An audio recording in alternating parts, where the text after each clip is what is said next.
ጌታችን መድኃኒታችን ኢየሱስ ክርስቶስ በምድር ላይ በመጣ ጊዜ ከ12ቱ ተማሪዎች እገሌን አዳነው ሲባል መጽሐፍ ቅዱስ ላይ አንብባችኋል?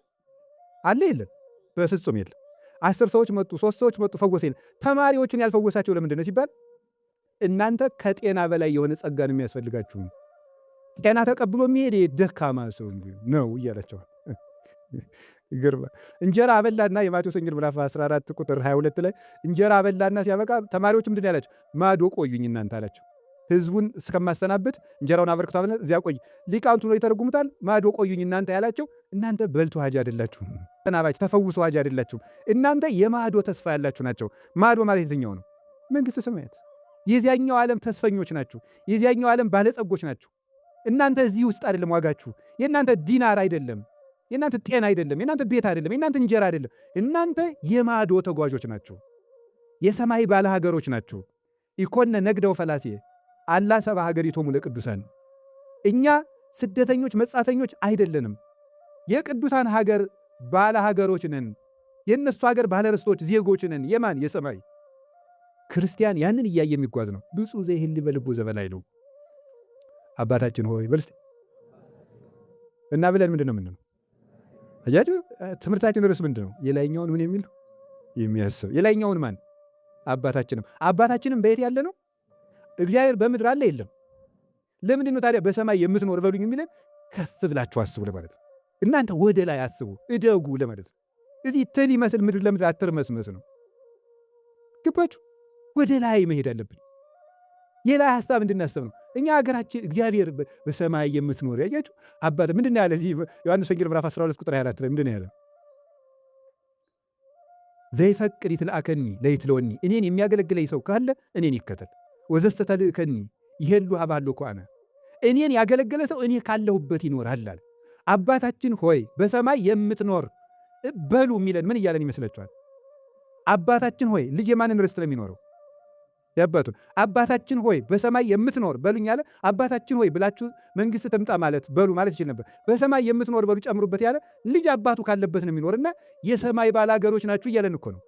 የሰማይ ባለርስቱ በሰማይ የምትኖር አባታችን ሆይ በሰማይ የምትኖር አገራችሁንም እያሰባችሁ ጸልዩ ነው። አገራችን ደግሞ ሰማይ ነው። ይሄን እያሰባችሁ እንጸልዩ ነው። እንደዚህ መንደርተኞች አትሁኑ። የእግዚአብሔር ቤተሰቦች ከልቤ ነው የምናገር። ሰውን አትጥሉ። ሰውን በሰውነቱ እንተቸዋለን፣ እናስተካክለዋለን፣ እንመክረዋለን። ሰውን ግን በዘሩ ግን ልንተቸው አይገባም። እኛ የሰማይ ዘሮች ነን እና የሰማይ ዜግነታችሁን በደንብ አትርሱት። ከቃሉ ጋር ናችሁ? ከቃሉ ጋር ናችሁ? ሰሞኑን አሁን ቪዛ መጥቶ ነበር አይደል? ባህር ዳር ሰው በሰልፍ ነው። እንዲያውም ሲመዘገብ እግሩን የተሰበረ ሰውም ሳይኖር አይቀርም። ጠቅጥቆት ማለት ወረፋው ሲጠቀጥቀው ማለት ያልሞላ የለም ቪዛ። ሲበልቡ በሉ የላይኛውን የሚያስብ ሰው በሉ እንጂ አሜሪካ መሄድ የሚያስደስተውትን ያህል መንግስት ሰማይ ደስ ብሎ ትጫወቃል።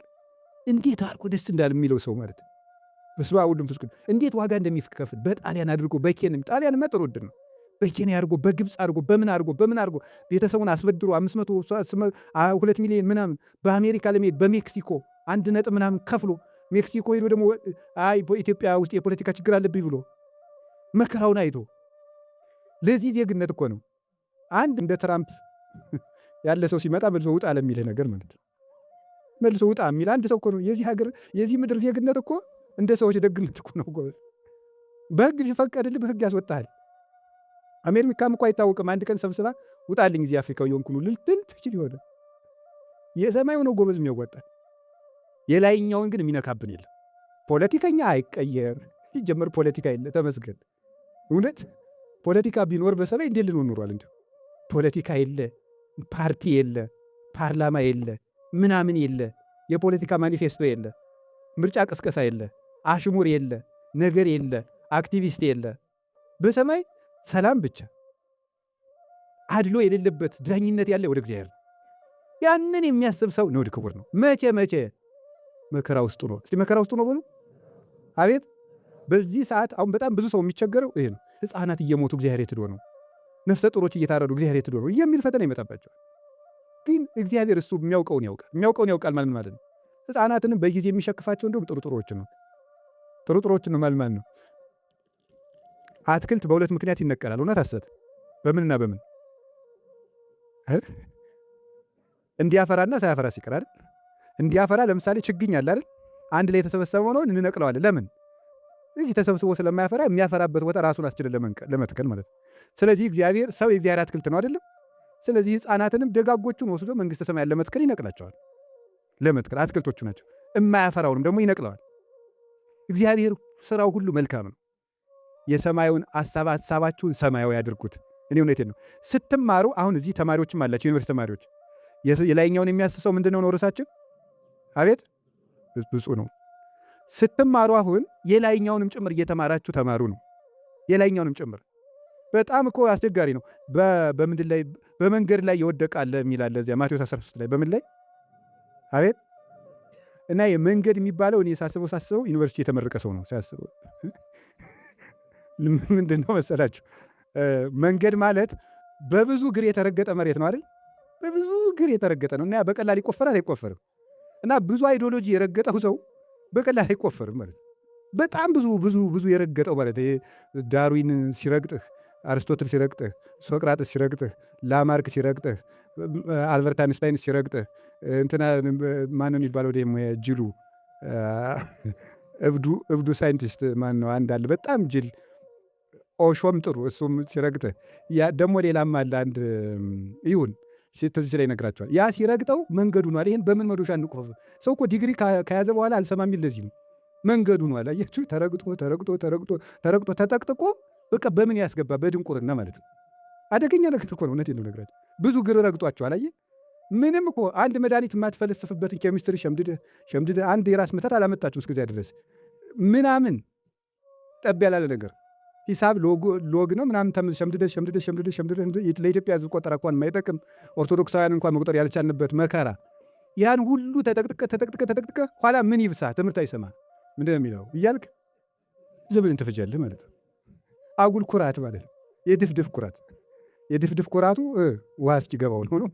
በቃ ድፍድፍ የጠላ ድፍድፍ ኮርቶ እንዲልና ውሃ ሲገባው ተበጥብጦ ቁጭ ነው። እና የድፍድፍ ኩራት ነው የምትኮሩት እናንተ። እውነቴን ነው። ስለዚህ የላይኛውን አብራችሁ ካላስሄዳችሁት ኋላ የማይበሳ ጭንቅላት ምትይዙት፣ የማይበሳ ጭንቅላት ተነግራችሁ ማሰሙ ትሆናላችሁ ነው። አሁን ሰው ለሚስቱ ተነግሮ አይሰማ፣ ለባሏ ተነግራ አትሰማ። ለምን? ብዙ ግር ረግጦታል፣ አይሰማም። ራሱን ብቻ ነው የሚሰማው። እኔ ብዬሻለሁ፣ እኔ ብዬሃለሁ በቃ የሚል ነው። አፍ እንጂ ጆሮ የሌለው ትውልድ ነው የመጣብን። እግዚአብሔር ሲፈጥረን ስንት ጆሮ ነው የሰጠን? ስንት አፍ? ጥቂት ተናግረ ብዙ ስማ እኮ ቋንቋው እግባ። አሁን ደግሞ እየተደረገ ያለው ብዙ ይለፈልፋል፣ ምንም አይሰማም። መለፍለፍ ብቻ ነው። ተፈጥሯችን እኮ ራሱ እየተቃወምን እኮ ነው። ሰው አይደለንም ማለት ነው። ሰው ማለት የሰማዩንና የነፍሱን መጥኖ የሚወስድ ነው። በምድር ላይ ውስጥ ቆላ ተበካይ በምድር ላይ እያለቀሰ እየወጣ እየወረደ እየቆፈረ የተቸገረ ደግሞ የሰማዩን የማይረሳ ሲሞላልኝም ብሎ ሲሞላለት የሚያስባለሁ። ስመረቅ አስበዋለሁ፣ ቤት ስሰራ አስበዋለሁ፣ መኪና ስገዛ አስበዋለሁ፣ እንዲሁ ይህችን አገር ልልቀቅ እንጂ አስበዋለሁ፣ እዚህችን አገር ልውጣ እንጂ አስበዋለሁ የሚባል ነገር የለም። ውስተ ቆላ ተበካይ ሆነ ነው። በችግር ውስጥ ሆነ ከነ ችግርህ ፈጣሪን አስብ ነው። ከነ ድህነትህ ሲሻለ ይጸልይ ያለው የሚባል ነገር የለም። ከነ ህመምህ ነው ፈጣሪን ማሰብ ያለብህ። ከነ ማጣትህ ከነ ራብህ ነው። አላችሁ ወገኖች? የሰማዩን ስንት አይን አላችሁ? ሰው እንዴት ሆኖ የተፈጠረ? ቀና ብሎ በሉ። ሰው ተጎንብሶ አልተፈጠረም። ቀና ብሎ ነው። ቀና ብሎ ነው የተፈጠረ። ቀና ብሎ የተፈጠረበት ምክንያት እኮ የሰማዩንም የሚያይበት ሰማያዊ ነኝ ለማለት ነው። ሐልዩ ዘበሰማይ ወአኮ ዘበምድር ቆላስይስ ምዕራፍ 3 ቁጥር 1 ላይ ሀበ ሀሎ ለጓለ እመሕያው ይነብር በየማናብሁ ዘበሰማያት። የሰው ልጅ ኢየሱስ ክርስቶስ በአባቱ ቀኝ ያለበትን ያንን ሰማይ አስቡት ነው ያለ ቅዱስ ጳውሎስ። የሰው ልጅ ክርስቶስ ያለበትን የሰማዩን አስቡት። ያን እያስባችሁ ነው። ተስፋህን ሰማያዊ አድርገው፣ ሐሳብህን ሰማያዊ አድርግ። ለሰማይ ቤትህ በየቀኑ አስብ። በየቀኑ ማታም ቀንም፣ ጠዋትም አሳይመንት፣ ማታም አሳይመንት፣ ቀንም አሳይመንት። የሰማዩ መቼ ሊታሰብ ነው? አብረህ አስብ። ጠዋትም ንግድ፣ ማታም ንግድ፣ ነገም ንግድ። እስቲ ተፍተፍ ብዬ ወደ እግዚአብሔር ተፍተፍ እያልክ አንተ ተፍትፎ ነው የሚቀረው። ተፍተፍ ልበልና አንድኛዬን ወደ እግዚአብሔር ዞራለሁ የሚባል ነገር የለም ጎበዝ። አብረህ ለነፍስህም ተፍተፍ በል አብረህ። እውነቴን ነው። የህንድ እናቶች አንድ እፍኝ ጥሬ ለልጆቻቸው ሲቀቅሉ አንድ እፍኝ ጥሬ ለቤተ ክርስቲያን ይሰጣሉ፣ ያኖራሉ። እንደ አቡነ መባጽዮን እንጀራ ሲበሉ ክፍለ መድኃኔዓለም ብለው ያኖራሉ። የመድኃኔዓለም ድርሻ ብለው የመድኃኒዓለም ድርሻ ብለው ያስቀምጣሉ። እንጀራ ሲቀርብላቸው የመድኃኒዓለም ድርሻ ምንም ይሁን ብቻ ያስቀምጣሉ።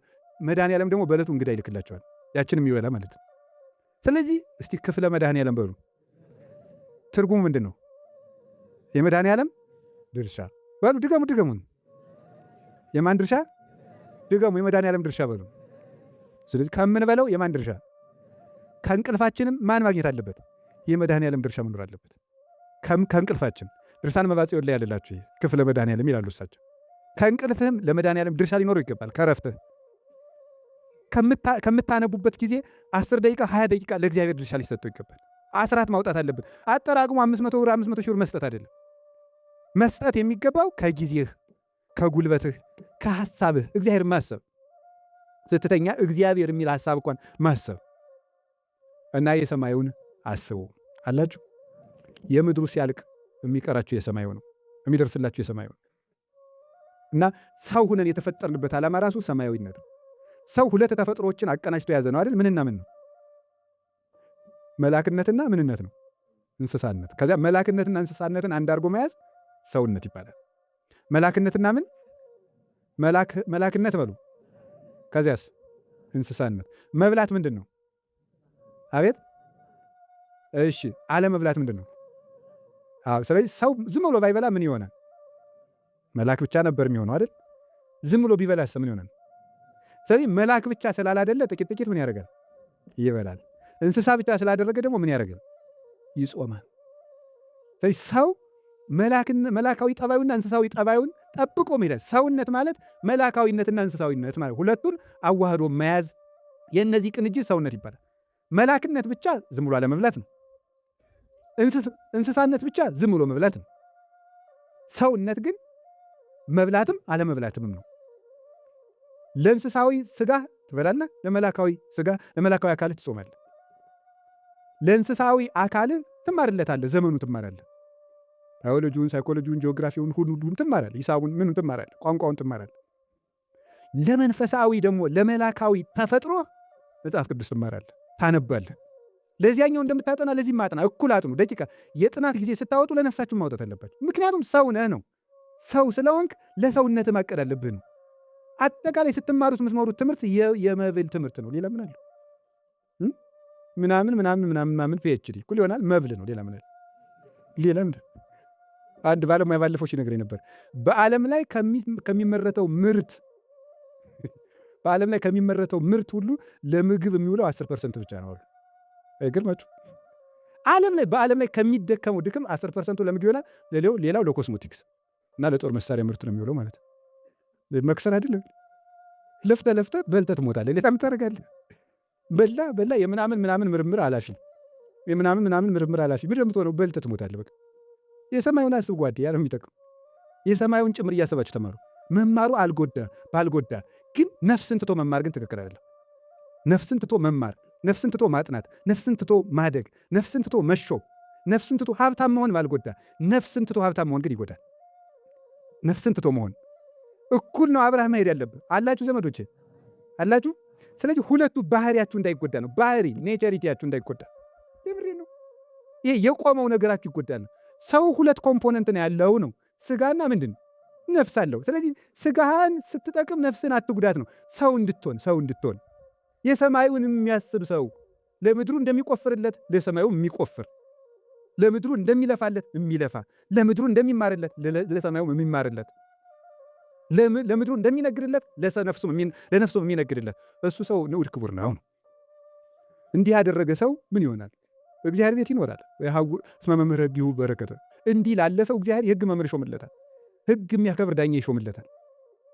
እንደ ዘሩባቤል ከድል ወደ ድል የሚሸጋገር ከባቢሎን ወደ ኢየሩሳሌም የሚያወጣ ወይም የሕግ መምህር ክርስቶስ ለሱ መምህር ይሆነዋል። የሆነና ከመከራ ያወጣዋል፣ ከሲኦል ያወጣዋል፣ ከስጋ ያወጣዋል፣ ከአጋንንት ያወጣዋል። ወይ ሐውርም ኃይል ውስጥ ኃይል፣ ስጋውን ከማሸነፍ ነፍሱን ወደ ማሸነፍ፣ አጋንንትን ድል ከመንሳት የመላእክት ባልንጀራ ወደ መሆን ከፍ ይላል። ወያስተርኢ አምላክ አማልክት በጽዮን ምድራዊት የተገለጠ የአማልክት አምላክ ኢየሱስ ክርስቶስ በስጋ ማርያም ተገልጦ ይህንን ሰው ከፍ ያደርገዋል። እንደዚህ ያደረገውን ደግሞ እግዚኦ አምላክ ኃያላን ስማኒ ጸሎቴ፣ እንደዚህ ያለውን ሰው ጸሎቱ ይሰማዋል፣ ጸሎቱን ይሰማል። ቢጠይቅ ጸሎቱ ለጻድቅ ማፍ ወስቀዝን ጥያቄውን ፈጥኖ ይመልስለታል። እንደዚህ ላለ ሰው እንዴት ላደረገ ሰው ባለችው አቅም ፈጣሪውን ለሚያስብ ሰው ባለችው ለሚያስብ ሰው ጸሎት ይሰማዋል። በሰውነቱ ይገለጥለታል፣ በገዛ ልቡ ያበራለታል። እግዚአብሔር ሩቅ አምላክ አይደለም። በሰውነቱ ተገልጦ ማብራት ይጀምራል እግዚአብሔር በዚህ ሰው ላይ፣ እንደዚህ በሚያደርግ ሰው ላይ። የያዕቆብ አምላክ ሁልጊዜ ጸሎቱን ይሰማዋል። ከዚያ ምን አለው? እስመ ትኄይስ አሐቲ ዕለት እማይላፍ እስመ ትኄይስ አሐቲ ዕለት ውስተ ጻድቅ እማይላፍ። የሰራዊት ጌታ እግዚአብሔር ሆይ በአይላፍ ድንኳን ብዙ ቀን ከመኖር በቤትህ አንድ ቀን መልካም ናት አለ። በቤትህ አንድ ቀን መልካም ናት። እስቲ በቤትህ አንድ ቀን በሉ። አቤት! ዘመናችሁን ከኖራችሁበት አገር፣ ዘመናችሁን ሁሉ ከኖራችሁበት ከተማ እቺ ቀን ለእናንተ ትልቅ ቀን፣ በቤቱ የዋላችኋት እቺ ቀን ማለት ነው። ብዙ ከተማ ኖራችሁ፣ ብዙ ሰርግ ተገኝታችሁ፣ ብዙ የሞቀ ቤት ተጋብዛችሁ ሊሆን ይችላል። ይችን ቀን የሚተካከል ቀን ግን የላችሁም። እውነቴን በቤትህ አንድ ቀን መልካም። እንዲሁም ሊቃውንቱ ምን ይላሉ? ምን ብለው ነው የተረጉሙ? በቤትህ አንድ ቀን አድሮ መሞት ራሱ ይላል። መኖር አይደለም፣ በቤትህ አንድ ቀን አድሮ መሞት ራሱ። ወደ እግዚአብሔር ቤት ሲተዱ እንደዚህ ደስ ሊላችሁ ይገባል። አንድ ቀን ያስቀደሳችኋት ዋጋ አለ። ለዚህ ነው ቤተ ክርስቲያን እንዳትሄዱ የሚገረግራችሁ ማለት ነው። የሚገረግራችሁ አንዳንድ ጊዜ ደግሞ እንደው የዓመት በጀት እንኳን በማይዘጋበት ዓለም አገር ተቀምጣችሁ እንዲሁ የዓመት በጀታችሁን የአንድ ገዳም ደርሳችሁ መጣችሁ የምትዘጉ ይመስላችኋል። የለም፣ እንደዚህ አይነት ነገር የለም። በቃ አንድ ጊዜ እዚህ መጣ ዘጋ ዓመቱን፣ ዓመት ሙሉ ዱር እየሆነ ትከርማለህ። ደግሞ የሆነ ጊዜ ደግሞ ልዘጋ በጀትህን ማለት ነው። ኧረ በመምህር አምላክ እንደዚህ የሚባል ነገር የለም። ሁልጊዜ በቤትህ አንድ ቀን መኖር መልካም ነው። እውነቴን ነው። እግዚአብሔር ስለፈቀደልን ከሆነ በደሙ የሰራት ቤተክርስቲያን፣ እችም ቤተክርስቲያን አንዳንድ ቀን አይናችንን እየከፈተ እንዲሁ ክብሯን ባሳየን። ስንት መላእክት አሁን ሰይፍ ይዘው እንዳጠሯት ምንባያችሁ። ነቢያት ሐዋርያት በሙሉ ልክ አንዱ ትርንጎውን፣ አንዱ ሎሚውን፣ አንዱ ብርቱካኑን አፍርቶ ፍሬን እንደተሞላ የአትክልት ቦታ ባለቤቱ ገብቶ ሲያዩ ደስ እንደሚያሰኘው እዚህ ነቢያት ትንቢታቸውን አዝመራ ይዘው፣ ሐዋርያት የስብከት አዝመራ ይዘው፣ መላእክት ማህሌት ይዘው፣ ሰማዕታት ድል መንሳታቸውን ይዘው፣ መነኮሳት መዓዛቸውን ይዘው፣ እመቤታችን መዓዛ ድንግልናዋን ይዛ፣ ጌታችን ኢየሱስ ክርስቶስ ሊቀ ካህናት ሆኖ እዚች ቤተክርስቲያን ውስጥ እንደ ሰርግ ብናይ ኖሮ እንዴት ደስ ባለነቅ። ግን ደግሞ እንደዚህ አብነና ደግሞ ትዕቢታችን አያስቀምጥ። እግዚአብሔርስ እንኳን አልገለጠልን። ደግሞ ትዕቢታችን ያስቀምጣል ወይ? እንዲህ በህልማችሁ ቀይ ሰው ባያችሁ ቁጥር አይደል ሰው የምትረብሹት እናንተ ቅዱስ ቅዱስ የምትሸቱት ማለት ነው። ያርግላችሁ። እንደው ቢጨነቀኝ እንደው ንፎግ አይደለሁ የሚያረግ ጊዜ ያር ምን አገባኝ። ይሁንላችሁ። እስቲ ደስ ይበላችሁ። አዋን ጥሩ ነው። ከቃል ጋር ናችሁ። ጥሩ ነው። መልካም ነው። ግን እንደው ተመስገን ነው። እኔ የምነግራችሁ ነገር በቤቱ መኖር እፈልጉ። አሐተ ሰአልክ ወደ እግዚአብሔር ወኪያ አሐስስ። በቃ እግዚአብሔርን የምለምነው አንድ ነገር ነው ያለ ቅዱስ ዳዊት። አንዲት ነገር ናት። እሷንም በቤቱ እንዲያኖረኝ። እስቲ በቤቱ እንዲያኖረኝ በሉ። በቃ እቤት ከገባችሁ ሌላው ቤት ውስጥ አለ። አንድ ሰው ቤቱ እንድትገቡ ከፈቀደላችሁ መቼስ ቤቱ አግብቶ አይዘጋችሁ ነገር። ሊያበላችሁ፣ ሊያጠጣችሁ፣ ሊያስተናግዳችሁ ነው። እንደው የመስተንግዶ መጀመሪያው ምንድን ነው? ግቡ ነው። እግዚአብሔር ቤቴ ግቡ ብሎ ከፈቀደ ግዴላችሁም ድግሱን አይነፍክም። እሱ ለጋስ ነው እግዚአብሔር። እቤቱ ከገባችሁ እንኳን ቁራሽ እንጀራ ስጋውን ያበላችኋል። አይደለም እንዴ? ደሙን ያጠጣል። እንደሱ ያለ አባት የት ይገኛል? ብቻ ቤቱ መግባት ነው ያቃተው። ቤቱ መግባት። አዎ እግዚአብሔር ደስ የሚያሰኘውን ነገር ማወቅ እና በቤትህ ውስጥ መኖር፣ አንድ ቀን ራሱ መኖር መታደል ነው ይላል። እና ብዙ ቀን እንድናስቀድስ ስለፈቀደልን ክብር ምስጋና ይግባው። አንድ ቀን እድል ከሆነ አብደርኩ ትገደፍ ውስተ ቤተ እግዚአብሔር እምንበርቅ ውስተ ቤተ ኃጥአን፣ በኃጥአን ቤት ተመችቶኝ ከምኖር በእግዚአብሔር ቤት ብጣል ይሻለኛል አለ። ምን ብል? ኧረ ንገሩኝ፣ ድገሙ እንጂ። ምን ብል? ብጣል ነው። ይገርማል። አዛኝ ነው። ዓለም ከምትሶመኝ ማለት ነው የእግዚአብሔር ቤት ውስጥ ብዋረድ ይሻለኛል ማለት ነው። ብዋረድ እግዚአብሔር ቤት ውስጥ መዋረድ ራሱ ክብር ነው። እውነት አስት ንገሩኝ እንጂ መዋረድ ራሱ ክብር ነው። እንዴት እንደሆነ ተመልከቱ። ኤልያስ ተዋርዶ ነበር አይደል? ማን ቤት ውስጥ ነው የሚዋረደው? እግዚአብሔር ቤት ውስጥ ነው። ኤልዛቤል ደግሞ ምን ነበራት? ወርቅ የለበሰች ንግሥት ነበረች። እግዚአብሔር ቤት ውስጥ ተጥሎ ኤልዛቤል እኮ ምን ብለዋለች? ኤልያስ ተነግረ ስማ፣ እኔ ሾምሃለሁ እሸልምሃለሁ እኮ ብለዋለች። መስማማት ይችል ነበር። መሽተልምን ከኤልዛቤል ጋር ከሚመቸኝ ከእግዚአብሔር ጋር እዋረዳለሁ። ከእግዚአብሔር ጋር እየተዋረደ ኖረ። ምን አደረገች? ኤልያስን እግዚአብሔር ከቤቱ ነጥቆ ወደ ቤቱ ወሰደው። በእሳት ሰረገላ ሞት እንዳያየው አድርጎ፣ ሊነካው አይደለም ሞት እንዳያየው ነው የነጠቀው። ኤልዛቤልን ግን ሙታ በአግባቡ ሳትቀበር ደሟን ውሻ ለሶት ቀረ። በእግዚአብሔር ቤት መዋረድ ያስከብራል። ከእግዚአብሔር ወጥቶ በዓለም መክበር ግን ያዋረዳል። ዓለም ስታዋርድም የዓለም እንኳን እንትን ገብቷችኋል። የአንድ ቀን ንጉሥ ታውቃላችሁ አይደል? እዚህ ዳጋ እስጢፋኖስ አጽሙ ያለውን አይዙርን ታውቁታላችሁ። የአንድ ቀን ንጉሥ እና አጽሙ ዳጋ እስጢፋኖስ አለ። አንድ ቀን ነው ነግሶ የሞተውና በምንድን ነው ይባላል? በደስታ ነው የሞተው። በደስታ እንኳን ደስ ያለህ የሚለው ሰው አፍኖት ነው የሞተ። በሱ ከቦ ማለት ነው። አንዳንድ ጊዜ ሰው በደስታ ሲከባችሁ እንዳይገላችሁ ተጠንቀቁ። ዓለም እንኳን መከራዋ ደስታዋ ይገላል። የእግዚአብሔር ሐዘን ግን ክብር ነው። በእግዚአብሔር ቤት በሞት ልንገራችሁ፣ በዓለም እየተመቻችሁ ከምትኖሩ እግዚአብሔር ቤት እያለቀሳችሁ ነው። እያለቀሳችሁ እየተቸገራችሁ እየተናቃችሁ በመከራ ላይ መከራ ላይ እየተደረበባችሁ ኑሩ። መጨረሻ ላይ የእግዚአብሔር ዝቅታ መጨረሻው ከፍታ ነው። ለምን በእግዚአብሔር ቤት ብዋረድ ይሻለኛል፣ እንዲያው ብሞት ይሻለኛል፣ ብጣል ይሻለኛል። እግዚአብሔር ቤት ውስጥ የተጣለ ሰው ምንጊዜም ከብሮ ነው። ልንገራችሁ፣ እግዚአብሔር ቤት ውስጥ ውሃ ይጣላል። ምን ተብሎ ይከበራል? ጸበል በሉ እንጂ። በእግዚአብሔር ቤት ውስጥ አፈር አለ። ምን ይሆናል? ነገር እንጂ። ከእግዚአብሔር ቤት ውስጥ እንጨት ገብቶ ተባርቆ ምን ይሆናል? ታቦት አይሆንም እንዴ? መስቀል ይገባል። ከእግዚአብሔር ቤት ውስጥ ገብቶ ከብሮ የማይወጣ የለም። ድንግል ማርያም የ3 ዓመት ልጅ ናት አይደል? መቅደስ ገባች። ምኑን ነው የወጣቸው? የአምላክ እናት አይደል? የአምላክ እናት ውስጥ እግዚአብሔር ቤት ውስጥ አንሶ የገባ ሰው ተልቆ ነው የሚወጣ። አሳ አጥማጆች ገቡ አይደለም እንዴ? እግዚአብሔር ቤት ውስጥ ምኑ ነው የወጡት? ሐዋርያቱ ነው የወጡት። የዓለም ብርሃን ነው ያላቸው ጌታ። እናንተ ለዓለም ብርሃን ሆናችሁ ነው ያላቸው። እግዚአብሔር ቤት ውስጥ ይገባ። 5 እንጀራ ገባ። ስንት እንጀራ ሆነ? 5000 ሰው አጥግቦ ስንት ቅርጫት ሆነ? 12 ቅርጫት። ወደ እግዚአብሔር ቤት አንሰህ ትገባለህ፣ ከፍ ብለህ ትወጣለህ። ከእግዚአብሔር ቤት እንደዚህ ነው እና ከእግዚአብሔር ቤት ማነስን አትጥሉት። ክርስቲያን ስለሆናችሁ የሚደርስባችሁ ነገር ሁሉ ሽልማት ነው። እንደሱ ነው መሆን ያለበት። ክርስቲያን ስለሆናችሁ ሊያማችሁ ይችላል። ክርስቲያን ስለሆናችሁ ልታጡ ትችላላችሁ፣ ልትዋረዱ ትችላላችሁ። እሱን እንደ ሽልማት ቆጠሩት። እንዴት ሲባል እስመ እግዚአብሔር እስመ ጽድቀ ወምጽዋተ ያበድር እግዚአብሔር። እግዚአብሔር ጽድቅን፣ ምጽዋትን፣ ቸርነትን እና እውነትን ይወዳልና ርኅሩህ ነውና በእግዚአብሔር ቤት እንዲሁም እንገራችሁ በዓለም ሁናችሁ ጻድቅ ከምትሆኑ ቤተ ክርስቲያኑ ሳጠ ብትሆኑ ይሻላችኋል። እውነቴን ነው የምነግራችሁ። አሁን አንዳንዱ ምዕመን አለ ሲመጻደቅ፣ እኔ እንደው ቤተ ክርስቲያን አልቀርብም ይላል። ምን ሆነ ነው የማትቀርበው? አይ እንደው እዚያ ሁኜ ከምበድል እዚህ እንዲሆን ያኗኗሬ ነው ነው የሚገርማችሁ። የሰው ገንዘብ አልወስድም ምን አለ ለምን እንዲው አይ እንደው እናንተ ጽድቅ እኮ እንደው ብዛቱ እንደው እኔ እንትን አልነካም ሽክፍ ነኝ ብቻ ቤተ ክርስቲያን ነው የማልሄደው ይላል። እንደው እኔ ወንድሜ አንተ እዚያ ቤተ ክርስቲያን ውስጥ ሳትመጣ እዚያ ጽድቅ ከምሸተው እዚሁ ሁኜ የረከስኩ ሰው ብሆን ይሻለኛል። ለምን ሲባል ከሚቀድሰው የህይወት ውሃ ውስጥ ሁኜ ነው የምበድለው። እንኳን በበድልም መልሶ ሊያነጻኝ እንደሚችል አምነዋለሁና አይደለም እንዴ? አዎ ቤተ ክርስቲያን እኮ ቅዳሴ ስገባ አያርጌ የምወደው ይሄንን እንቀቃል። አዎ እይበል ፈላሲ ዘገባ እግዚአብሔር ሁልጊዜ ነው የምወደው። ቅዳሴ ስንገባ መጀመሪያ እኔ ይችን ሰምቼ እዚያ በኋላ ጉዳይን የምጨርስ እዚህ ውስጥ ነው።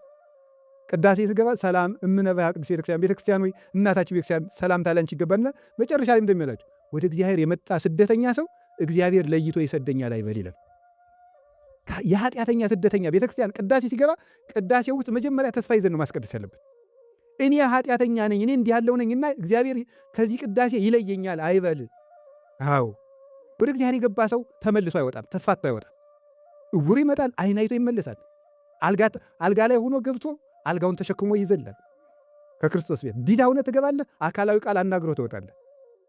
የእግዚአብሔር ቃል ኢየሱስ ክርስቶስ አካላዊ ቃል እግዚአብሔር ክርስቶስ እሱ ሁለንተናችን አስተካክሎ የምንወጣበት ምንድን ነው? እውነትም አባቶቻችን የሐናጺ ልጅ ያሉትን የአይሁድ ሲተረጉሙት እውነታቸውን ነው። የሐናጺ ሰማያት ወምድር የአብ ልጁ ሲላቸው ያሰኛቸው ነው ይላሉ።